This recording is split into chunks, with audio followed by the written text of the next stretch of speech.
Avui ens centrarem en la literatura il·lustrada, però més concretament en una literatura peculiar, tant per la seva forma com pel seu contingut.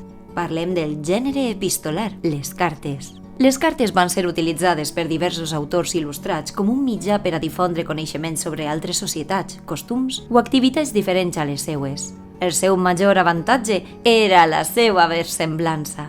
Eren suposadament escrites per a viatgers d'altres regnes, oposats en cultura, religió i govern, que donaven la seva visió de les societats que recorrien.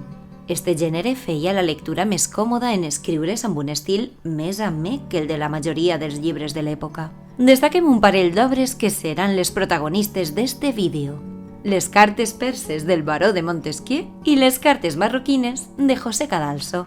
Charles-Louis de Secondat, baró de Montesquieu, va ser un filòsof francès nascut en 1688. La seva obra mestra va ser L'esperit de les lleis, del segle XVIII. José Cadalso, nascut en 1741, va ser un militar i escriptor espanyol, mort en combat en 1782. Les seues principals obres van ser Els erudits a la violeta, Nits lúgubres i Les cartes marroquines. Tots dos autors es corresponen amb el model d'intel·lectual il·lustrat. Tenien formació acadèmica i una visió crítica de la realitat. L'observació, l'experimentació i la raó van marcar la seva obra. També tots dos van realitzar viatges per tota Europa, però en diverses etapes de la seva vida. Cadalso, a l'edat de 9 anys, va ser enviat a França per a formar-se. Montesquieu va viatjar quan comptava quasi amb 40 anys. Després de saber un poc sobre els autors, parlem de l'obra. Les cartes perses de Montesquieu van ser escrites en la seva joventut, entre 1717 i 1720. L'obra iniciava amb una reflexió que preparava el lector per al que li esperava, una crítica dura. Avisa Montesquieu. Amb elles, un s'adona de la seva situació actual, la qual cosa fa sentir més les passions que totes les descripcions que puguen fer-se. Des del principi, es pretenia donar versemblança a l'obra. L'autor afirma ser un copista de les cartes que uns perses van deixar en el seu poder. Curiosament, defensa que fins i tot s'havia pres la molèstia d'eliminar l'estil asiàtic d'escriptura per a facilitar la seva comprensió. L'obra estava composta per un total de 161 cartes. Montesquieu utilitzava un to íntim, carregat d'ironia i provocació, plasmant múltiples perspectives. L'obra completa és una novel·la epistolar. Utilitzava la carta com un vehicle d'expressió on conjugava filosofia, política i moral. Tot en conjunt suposava una reflexió sobre la societat humana i a través de la visió persa valorava la societat francesa i l'occidental, els seus costums i els seus sistemes d'organització. Com realitzava esta reflexió? Els protagonistes de l'obra eren uns viatgers anomenats Uzbek, Rika i Redi. Uzbek era un polític i pensador que es va veure obligat a fugir del seu país en revelar uns secrets. En la seva fugida va recórrer l'Iran, Armènia, Turquia, Itàlia i França, amb cartes datades en 1711, 1719 i 1720. Mitjançant eixes cartes, l'autor tractava una gran varietat de temes, des de qüestions de viatge fins a reflexions profundes sobre la societat. Montesquieu volia posar a la societat francesa enfront de l'espill. Criticava els dogmes del catolicisme, el sistema polític i de govern absolutista, l'economia i la moneda, tot mentre reflectia aspectes de la vida quotidiana, com ara el dia a dia en les ciutats o l'esbarjo, sempre a través dels ulls dels perses. Coneguem ara un poc més Les cartes marroquines, de José Cadalso. Considerada una obra mestra de la literatura il·lustrada espanyola, este llibre va ser publicat de manera pòstuma.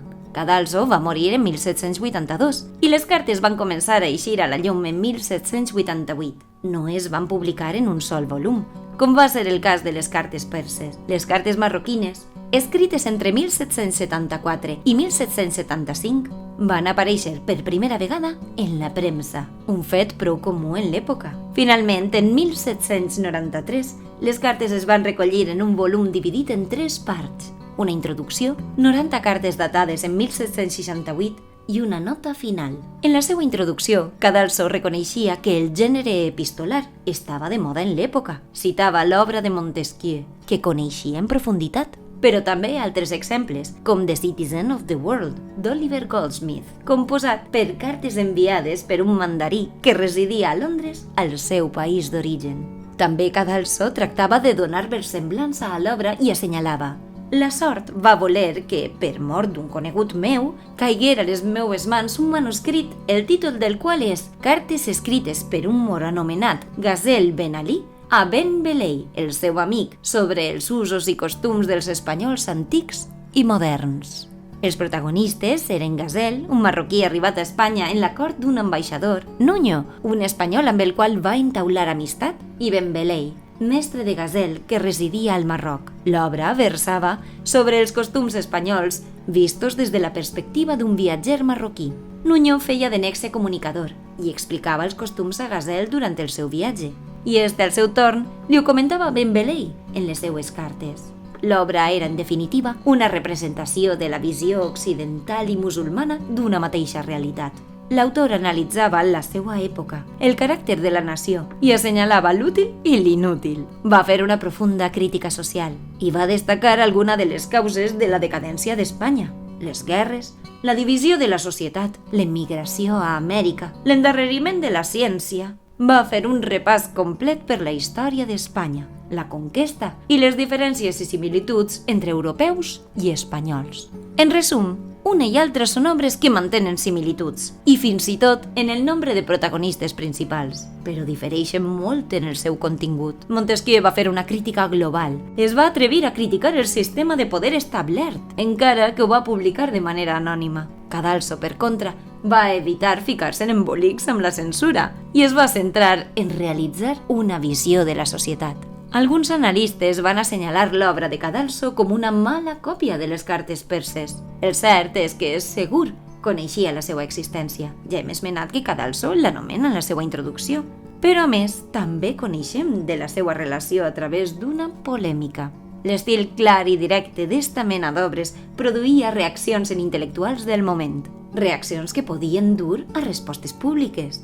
Així va ser com Cadalso va redactar en 1768 Defensa de la nació espanyola contra la Carta Persa 78 de Montesquieu. En ella responia davant el que ell considerava abusos per part de l'autoritat francesa. Considerava que s'havia deixat influenciar per la visió general d'Espanya que circulava en la seva època.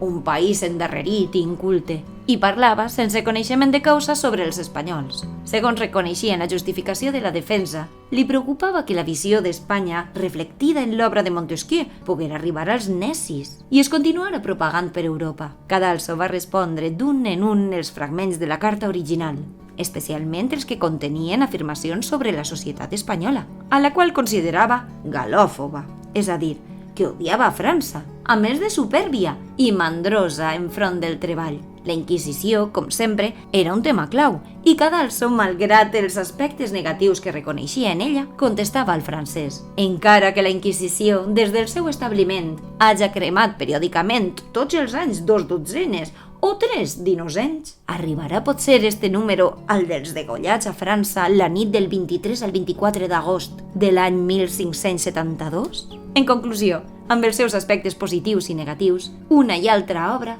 ens mostren una visió il·lustrada de la seva època, unien la fantasia d'una novel·la amb l'anàlisi crític d'un assaig i el plasmaven en cartes, la qual cosa permetia un major grau de llibertat d'expressió.